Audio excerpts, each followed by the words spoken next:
to referral heaven. The first step is that someone has a need for what you offer. Someone has a need for what you offer. We're often taught that in business, we're in business either because we satisfy needs, we solve problems, or we satisfy desires. And there may be some of you that are in a business where you satisfy desires. I mean, we had Mark from Green and Blacks earlier. There's probably more of a desire than a need, although I normally need Green and Blacks on quite a regular basis. But it's generally a desire. But I'm guessing that for most of you here today, you solve a problem. And if someone in your network recognizes someone who has the problem that you solve, you're the first part of the way towards a referral. Step 2, that person understands, they recognize either there is a need or there could be a need, and they're interested to hear about what your solution is. They're interested to hear what you have to offer. Now think about when you cold call people. If you cold call for your business, you may not know that that person actually has a need for what you offer at that time. Most of the time you're taking a bit of a punt, aren't you? You think, well, that's the sort of business I help, so if they're in that position, they could do with my help. But they may already have someone who offers exactly the same solution as you. So you're not quite sure about that need. So with step 1 here, someone's identified it for you already, but then in the conversation, they've got your prospect to understand, yes, I actually do have that problem. I do need some help. But when you cold call as well, you have someone who doesn't know anything about you at that time, even if they have that need. That means that they're not necessarily receptive to your message. They're not interested in the solution you provide. So if you've got those 2 steps in place, someone who's got the need and they recognize it, you're a lot further down the line already. Now that could be a recommendation. Someone in your network has recognized someone who needs what you provide and they've spoken to them about you and they're interested. They give them your business card, they point them to your website, and they leave them to do the rest. Step 3 is the one that makes all the difference. Step 3 is the one that turns it into a referral and makes it that much more powerful. Step 3 gives you the control because they're expecting your call. Think back to that cold call. Think of the cold calls you receive in your business. How receptive are you? When you go back to your desk in the morning, you've spent 2 days at Sage World. Your emails have mounted up. You've got all the follow-up of all the wonderful people that you've met over this event. You've got all the notes you've taken from the speakers. Your phone is buzzing. You've got voicemails you've got to follow up, and the phone rings. And it's not someone you know, and you don't know what it's about.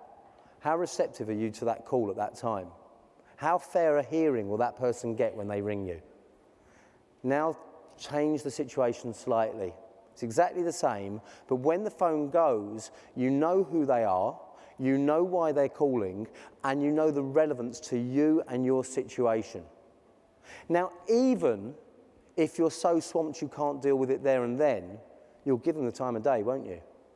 Even if you're so swamped that you can't deal with it there and then, you'll arrange a time when you can talk, and you will listen, and you'll be receptive, and you'll be a long way down the buying process. So when you look for people to refer you, think about the quality of the referral. If someone offers you a recommendation, ask them whether they can have a conversation with that person first, and ask them the magic question, are they expecting my call? And this can be done very simply as well. If that other person is aware of the issue and they've had a conversation about it, it can be as simple as an email between the 2 parties, copying both parties in. As long as that prospect of yours knows what it's about and is expecting your call and is interested, then you are a long way down the sales line. And that's vital for businesses, but so many miss out. So that's what we're looking for in a referral. But what about the referrals for your individual businesses? What about the referrals that you're looking for? When I ask people, who's your ideal referral? And it's something that I ask on pretty much every training group that I run when I run a referrals program.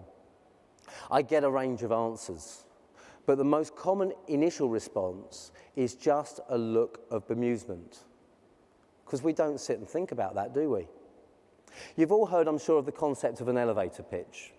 That idea where you meet Bill Gates in a lift, and he says, what do you do? and you respond in 60 seconds with this wonderfully prepared response. And people spend hours crafting these elevator pitches, which if you did hear me last night at the networking session, you'll know I'm not a fan of.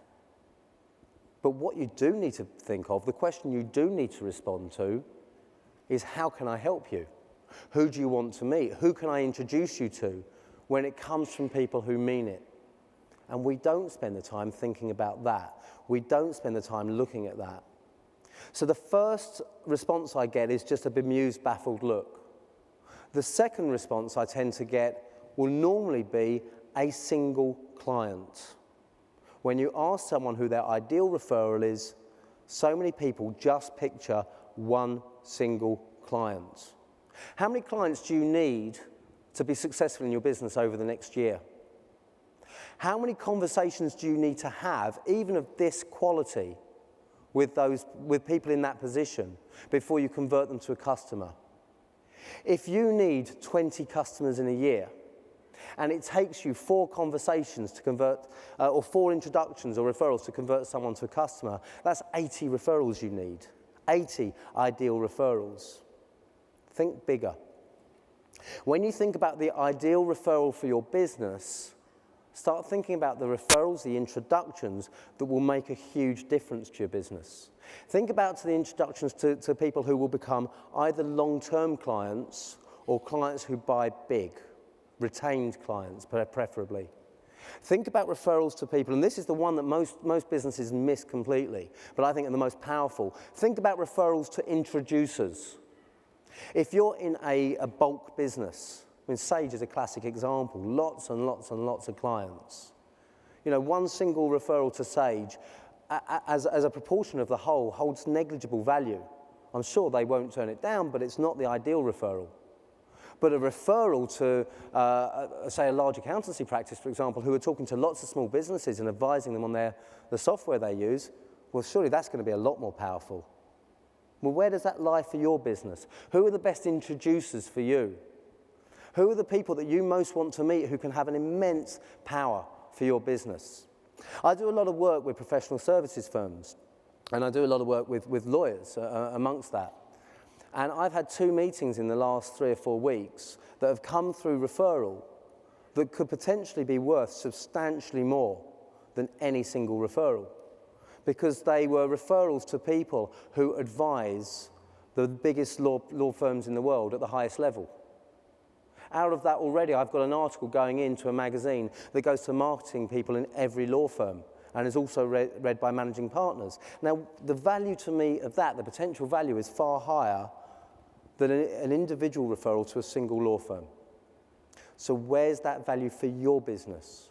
Who are the people who are the influencers in your industry, and more importantly, in your clients' industries? As I said in my seminar yesterday, who are the people you want to be talking about you? Who do you want to be hearing that message, and what message do you want them to hear? Start thinking bigger when you think about the ideal referral.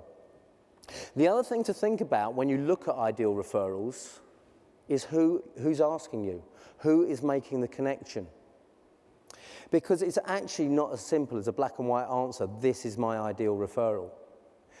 When you understand who's asking you the question and you know who their network is, you can then tailor your response. I had some fantastic coverage in the Sun newspaper a couple of years ago. And as part of that, there was a business supplement in which I had a full page where I did questions and answers on networking. Now, can you imagine the value of that if you paid for it in advertising? I believe it's probably worth about £40,000 in advertising. I didn't pay a bean. On the front page of that supplement, it had my photo, and it said, "Meet Mr. Network." And everyone knows me by that now. I didn't coin it. The Sun did that. But everyone knows me by that now, and that's followed me around. Tremendous PR value, huge PR value. That all came from one conversation. I was sat with someone with whom I have a good, trusted relationship, and he asked me that question: how can I help you? Who can I introduce you to? And I said, you know what, Chris? I'd love an introduction to people who can help me get more media coverage, because I'm looking to increase my media coverage.